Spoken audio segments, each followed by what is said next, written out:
We have a whiskey today. I know, that's pretty weird for me, isn't it?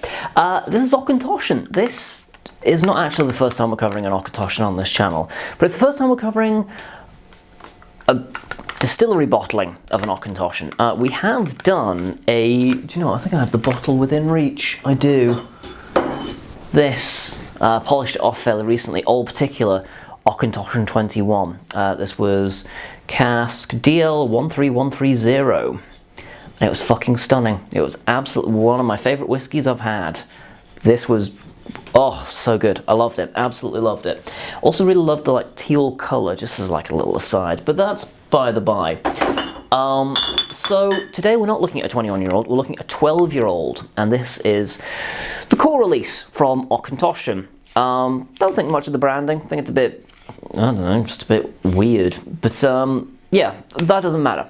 We're not here for the branding, we're not here for the marketing. Although we are going to read some of the stuff that's on the box, because it comes in a cute little box for a miniature. So, you know, it makes a lovely gift. We've been doing a lot of lowland distilleries recently, which is unusual in and of itself, in that there's not that many lowland distilleries to begin with. There's, you know, more. Lindor's just recently bottled their first whiskey. If you want to watch that, there'll be a card. Who else? King's Barn being another one. We've covered some of their stuff.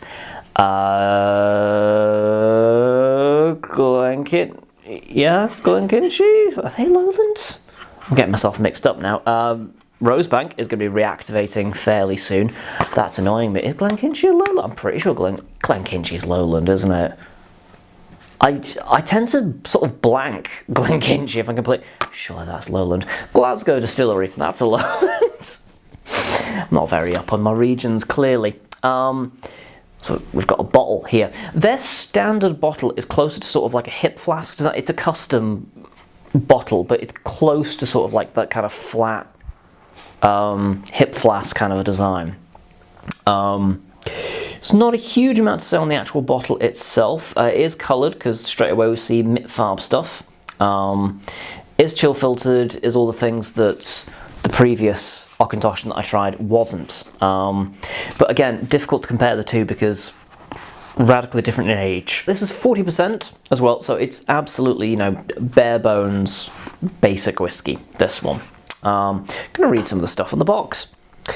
Every single drop, triple distilled. Born in 1823, Auchentoshan triple distill every drop to let smooth, complex flavours triumph.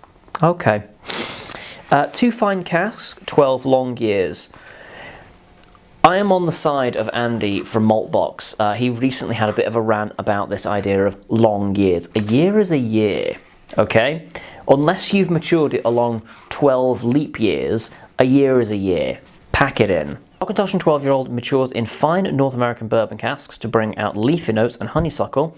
At the same time, Oloroso sherry casks reveal a distinctive nuttiness. So this is also a double cask mature, kind of a deal. Cool, so we've got some sherry cask in there. Together, these carefully selected oak casks unveil caramelized toffee and toasted almonds. So this is telling you what to taste. Distilled and bottled in Auchentoshan Distillery, Glasgow. So that's fun. Making it all worthwhile, and it's just telling you kind of like what to see, what to taste. And there's a QR code at the bottom. Bit of a weird place to put a QR code, but okay, cool. And that's all she wrote, which, to be fair, is a fair bit on there. But it doesn't tell you much. It's all marketing. So we're just going to have to make up our own minds. Now, obviously, again, colour doesn't matter because it's fake. I've had some people say it's a bit harsh calling it fake. It's fake. It's not the colour that it is out of the cask. They fiddled it, they fudged it, they've Braziled it. If anyone's ever watched the film Brazil, you'll kind of see what I'm going for with that one. Oh, she's thick. She is thick.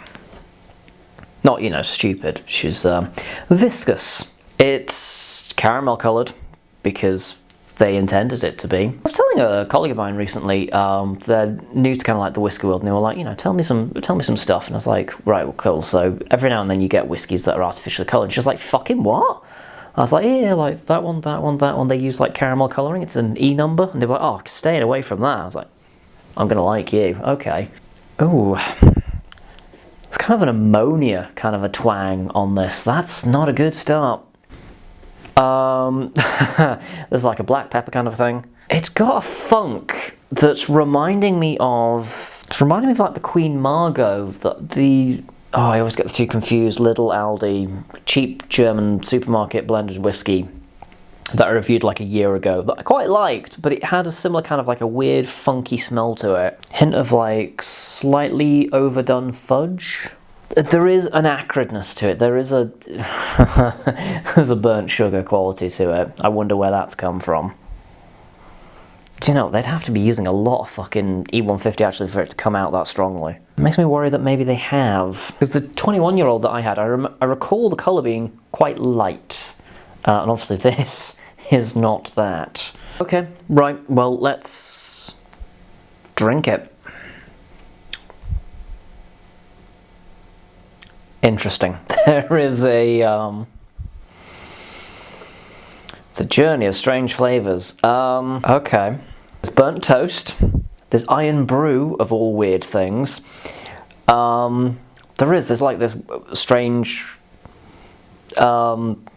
sweetness, like the sort of the bubblegummy, rusty kind of flavour that you get from iron. People are probably like, rusty, what are you on about? It's like, iron brew has a distinctive flavour, okay? And it's reminding me of that. There's licorice in there. I'm not quite a fan of licorice, but it's going together with some weird bedfellows. There is like the toffee coins you get in Quality Street sometimes. Is it Quality Street or is it Roses? It's Quality Street, isn't it? Toffee coins. Maybe it's both, I don't know. I don't pay much attention to the ones that you can take your teeth out on. There's celery. There's like a chlorophyll-y kind of a greenness to it, which is not welcome. There's... I don't know, there's just something like deeply unpleasant about it. But you know, this is what I would expect a whiskey to taste like if I tried blending a whiskey for the first time. I'd expect it to be this kind of like jarring atonal nightmare. This is not good. It can't make its mind up what it is. Going from like bitter to sweet to acrid to weirdly plant-like. And there's just kind of like this acrid overtone the whole way through of like burnt. Just tastes of burnt. Okay. You know what, I was going into this expecting to quite like it. I was looking forward to trying this because, again, my exposure to Auchentoshan from the Douglas Lang one has been very positive. So, I mean, this is just, oh. Stick some water in it. If nothing else, it would just kind of dilute the rubbishness of it. Yeah. You can tell they've been long years. It just tastes kind of knackered and done with life, you know?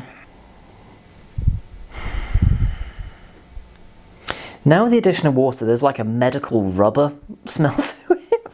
What the fuck is happening to this whiskey? Jesus. Yeah, that's bad. That's not a good smell you want on a whiskey. Oh no. It's like there's a barley sugar sweetness trying to fight its way through, but it's not quite succeeding. There's so many off notes. So many off notes to this. That's worse. How did that get worse? Right. So I'm trying to be like, in part, this is rubbish. This is not good at all. This is not good. This is probably one of the worst whiskies I've had the displeasure of having in some time. This is crap. Wow. This is crap. This is terrible. Okay, right. Sorry, I need to get that out of my system. Fucking hell. Right. Oh. There's more just like burnt toast. It's just kind of carbon sort of a flavour running through it. There's like maybe a faint kind of a brandy kind of a flavour to it. There's like something a little bit like grape musty to it, if I'm trying to be generous. It tastes like it's trying to be sweet, but it's just, there's not enough going with it. I don't know if they've just like nuked this with caramel or what the fuck is going on here. It just tastes like burnt, acrid nonsense. It's really bitter in an unpleasant way, in a like intrusively bitter way. There are no notes of anything redeeming to it. There's nothing floral, there's nothing sweet. The cask influence, whatever little has been lended to the whiskey is completely knocked out by this horrifying acrid flavour. It just tastes burnt. I don't know how else to describe it. It just tastes like burnt food. I'm so disappointed with this.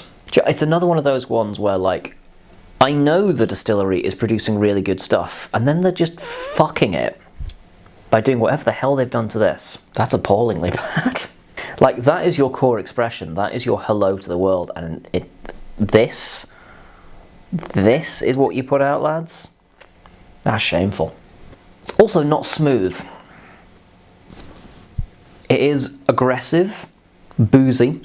I mean, obviously, you know, it's 40%, but we've had this discussion before with, like, the Johnny Walkers, where, like, you get this kind of, like, harsh ethanol tone of just cheap booze and just sort of bad handling as much as anything else. You get it whenever, you know, like, the stills have been rushed, or the casks that they're using are so knackered they can't really take the edge off of the booze anymore. You know, the maturation's done nothing to it, really.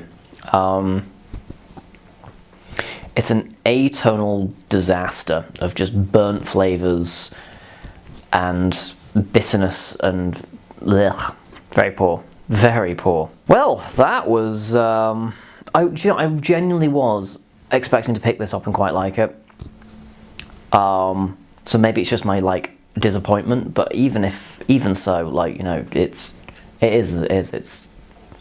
crap. Don't bother. Do not waste your money on that rubbish. I would pick up an independent bottling, one where they've not shat all over it, because the actual base spirit that they're producing, Auchentoshan, is really good. They're just shitting all over it then in the name of making it accessible. If that's accessible, I don't fucking want to know what.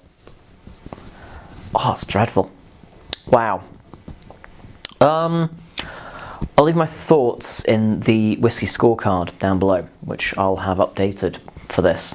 Thumb this video if you enjoyed it. Subscribe to the channel if you want to see me shitting all over more core releases of whiskey, because I'm sure there'll be another one I encounter out there that bitterly disappoints me. And do join me next time, where I'll be drinking something else.